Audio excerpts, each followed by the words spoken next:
Hi, this is Gary Mitchell, and I'm here to talk today about OPC and updates from some podcasts from several years ago, some updates from Hannover last year, or last April rather, last year and last April, from the Hannover fairs, and maybe some updates past that.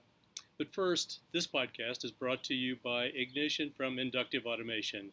Inductive Automation is a sponsor of my website and my podcast, and I appreciate the support I get from those folks out in Sacramento, actually Folsom, California, with their SCADA software and whatever we do to describe that genre these days.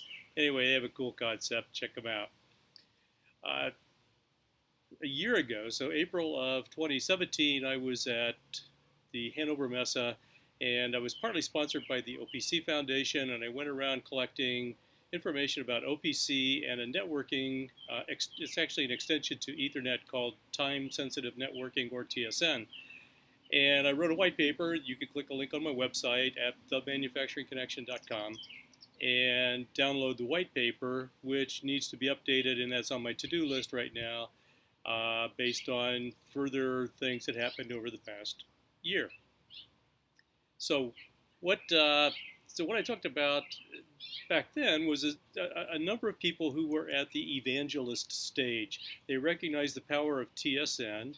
I think it's very powerful. I think that the combination of OPC UA and TSN, and maybe just TSN by itself, is going to do the task that most of the field buses have been doing. Will it replace everything the field buses are doing? No, probably not.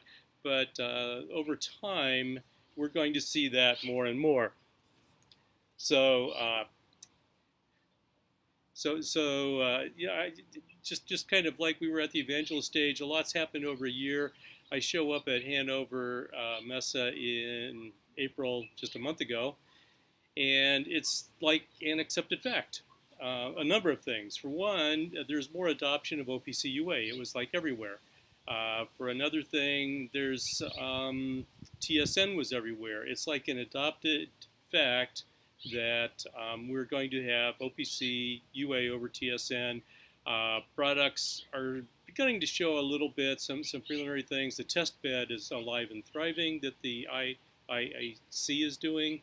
And it just has really come a long way. Some of the things with OPC UA, it has been first Siemens announced some time ago that they were really adopting it and using it extensively in their PLC level and so on. And now Rockwell last November took pains to show me all the stuff they're doing with OPC UA. There was an update earlier this year, and then in April I talked to them again. And I just received a news release that their new Factory Talk communication software is now going to support OPC UA in general, so that if you're using Rockwell controllers, you can now feel secure in interoperability with other people's stuff using OPC UA. So this whole idea is spreading, and it's really cool. As you know, if you've read my stuff for the years, I'm a big interoperability fan. I think it benefits end users and systems integrators to no end. It just makes things easier to assemble a system.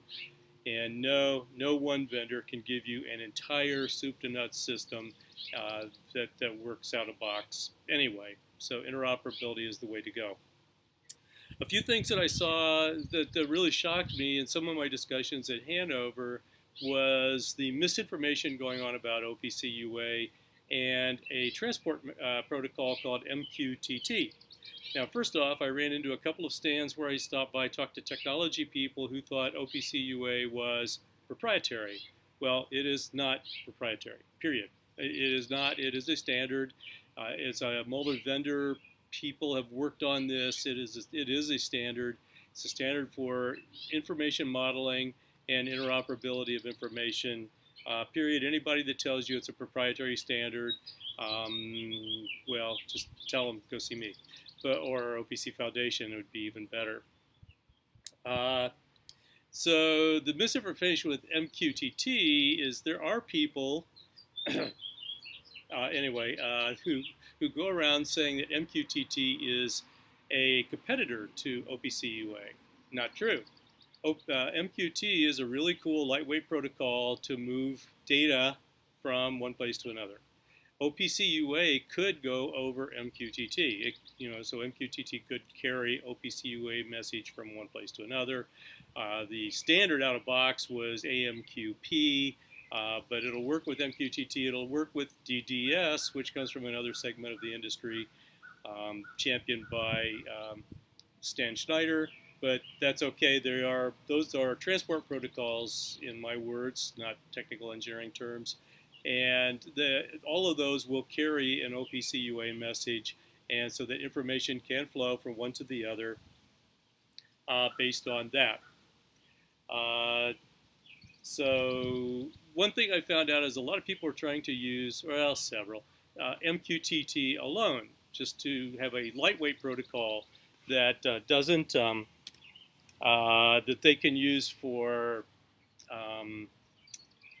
just small lightweight data packets to go from maybe their controller into their SCADA system or something like that. What they have discovered is, yeah, it works, and yeah, it's lightweight, and yeah, it's fast, but what's the problem? The problem becomes that you have to write both ends. You have to write the client and the server. So you have to write for the thing that's sending the data. You have to write the thing that's going to receive the data. Whereas if you used OPC UA, it's standard. So you could just call the OPC UA kit in your destination device or whatever. So I'm not saying it doesn't work. It's just understand if you're using it, the drawbacks and why you use one and not the other. But I kind of just discover these little things over the years of obfuscation or competitive desire or whatever it is that just try to confuse the issue. And I've made it my charter in life to go to end users and try to unconfuse the issue. Just say, hey, you can use this, you can use that, and it all works, but it depends on what you're trying to do. So what have I discovered? I've discovered that OPC UA is sometimes misrepresented, but it's really used in an awful lot of places these days, and more companies, especially when the bigger companies like a Rockwell or a Siemens, not to mention Microsoft and a bunch of other people like that are using it. So OPC UA, need to get on that, need to get yourself a kit and know how to develop it. It's not that hard if you buy a kit, and those aren't that expensive. So jump on that. Watch your TSN, time-sensitive networking. Keep an eye on that. The beauty of this is going to be it's an IEEE standard, and therefore at some point in time it will be embedded in your chips, in your communication chips, and maybe even in your controller chips. It'll be just like Ethernet is now. It's just a piece of the package, and therefore what does that mean to price? Price is going to go down. So that's the huge benefit, because it's not just industrial. It works for many other applications. It's at the AV industry, Avenue Alliance, for audiovisual, for syncing my sound in my lips, for example, over long distances is another use. So anyway, this is Gary speaking on manufacturing technology, some of the stuff I picked up at Hannover Messe in April. And remember, this podcast, as all my podcasts, is brought to you by Ignition from Inductive Automation. Have a good day.